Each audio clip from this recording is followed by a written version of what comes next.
Aš noriu parodyti kelis tuos standartus žymėjimo, tuos ženkliukus.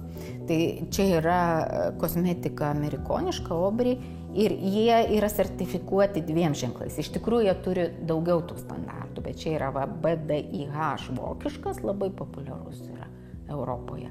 O kitas yra amerikoniškas, gal mums tiek nėra įdomus. Ir noriu parodyti, kad yra ir kitokių ženklų. Ir dažnai žmonės, yra koks nors ženklas, gerai. Bet čia jie yra, mes žiūrėkime juos kaip papildomus, veganiška, be glitimo, nebandyta su gyvūnais, dar čia gali būti ten kokia nors nulinė CO2 emisija, žalioji energija naudota ir visokių kitokių ženklų. Bet tai ne apie tai, taip, čia yra kiti kriterijai. Ir kitą ženkliuką norėjau parodyti, tai yra Demeter. Kai kas nežino, kas tai yra aukščiau už ekologišką. Ir šitoj, pavyzdžiui, kosmetikoje jokio konservanto nėra. Nei švelnaus, nei nešvelnaus, nei natūralaus, nei sintetinio. Tiesiog jokio. Jinai gaminama taip, kad pati iš savęs konservuotųsi. Ir noriu 2 pavyzdžius papasakoti to žaliojo smegenų plovimo, kurie yra labai įprasti ir dažnai tiksliau, šitas yra labai įprastas toks, apie kurį noriu kalbėti. Čia yra higieniniai įklotai, moteriški ir užrašyta yra ekologiška medvilnė. Ir yra ženkliukai, kurie sertifikavo, bet užrašyta, net jeigu mes į ženkliukus nežiūrim, yra užrašyta su ekologiška medvilnė. Taip, ir sertifikuota. Ir užrašta, kad tai yra medvilnė, koton. Dabar, jeigu mes matome reklamą įklotų, tai mes matom, kokie jie balti, kokie jie yra patogus. Ir apie sudėtį ten kalbos jokios nėra. Tai pirmas požymis produkto, apie kurį kalba kaip apie natūralų, tai turi būti sudėtis.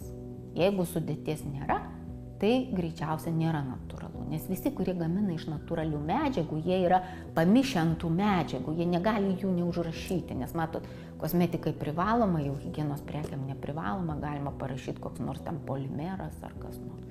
Ir beje, baltumas ir skaidrumas taip pat klaidina kartais, oi, koks gražus, skaidrus aliejukas vaikui, tai greičiausiai jis yra mineralinis, greičiausiai jis yra iš naftos, nes natūralūs aliejai, jeigu nėra parašyta kitaip, žinoma, nes skaidrus gali būti ir migdolo aliejus, bet iš principo visi natūralūs daiktai, jie turi kvapą, jie turi kažkokias nuosėdas, jie neatrodo steriliai.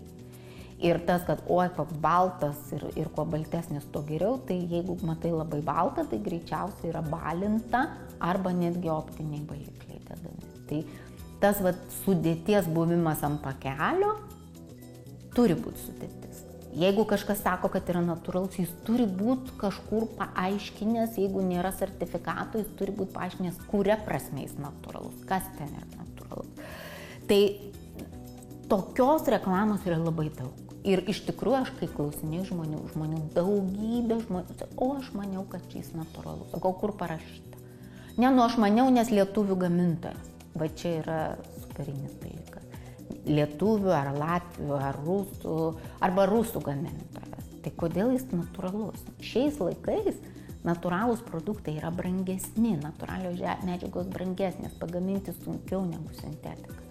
Tai čia su tautybė ar šalim iš vis nieko bendro neturi. Yra visokių ir Lietuvoje, ir Ispanijoje, ir Vokietijoje, ir visur. Tai šia prasme pakaktų pasakys, skaitykit tiksliai, kas parašyta ant pakuotės, bet aš pati puikiai suprantu, kad tai nėra lengva. Ir vieną pavyzdį labai konkretų noriu parodyti. Prekės, kuri nėra labai tokia triviali. Čia yra plaukų dažai. Čia mes prekiaujam tais plaukų dažais, jie yra tausojantis. Jie nėra natūralūs ir jie nėra ekologiški, jie yra tausojantis. Ką tai reiškia? Visi permanentiniai plaukų dažai turi chemijos. Kitaip tas dažas, tu negali garantuoti, kad kiekvienai moteriai nudažys plaukus. Nes natūralūs plaukų dažai, jie vienom nudažo, kitom nenudažo ir jeigu žilų yra daug, greičiausiai nenudažo. Atsirado tie tausojantis dažai, todėl kad iš tikrųjų amoniakas nuėda tos plaukus ir čia tie tausojantis, jie išvengia kiek galima visokių kitokių chemikalų ir jokių ten plaukų nušiurimo atvejų po jų nebūna. Bet sąžiningai elgiantis čia yra užrašyta. Čia yra įspėjimas, ta kalba, kur prekiaujama, šiuo atveju lietuviškai parašyta, kad darykite alergijos testą, kad sudėty yra alergeno, nes turime omeny visų pirma peroksidą. Jeigu yra peroksidas, vis privaloma yra įspėjimus parašyti. Dabar ką mes galim padaryti? Tai yra, ką gali kai kurie pardavėjai padaryti. Šiuo atveju žaliasis smegenų plovimas jau yra pardavėjų. Paima ir užklijuoja ant visos šitos informacijos didelį lietuvišką lipduką ir užrašo natūralūs plaukų dažai. 100% padengia žilus plaukus. Aš kai skaitau tai aš žinau, kad čia nesąmonė, nes aš žinau, kad natūralūs plaukų dažai 100% nepadengia. Bet visa kita informacija yra užklijuota. Jokių įspėjimų nėra. Arba jie ten yra kokiam kamputį užrašyti ten prancūziškai, pavyzdžiui, arba angliškai. Tai toks smulkus sukčiavimas yra vienas iš tokių pavyzdžių to žaliojo smegenų plovimo. Tai vienintelis būdas yra perskaityti informaciją visą. Ir jeigu kyla įtarimas šiaip užklijuoti visą pakuotę, tie lietuviški lipdukai, ta prievolė klijuotas lietuviškas etiketės, jinai turi tą minusą. Kad gali imti ir užklijuoti, pavyzdžiui, visą nugarėlę. Ir po to kiti žmonės tiesiog nori perskaityti, kas originaliai buvo parašyta. Nes šiaip tada turėtum visą tai išversti, jeigu viską užklijuoji.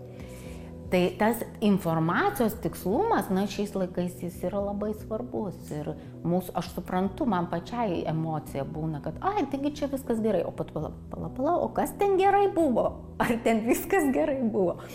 Tai tą tekstą pasistengim skaityti atsiriboję nuo to įvaizdžio.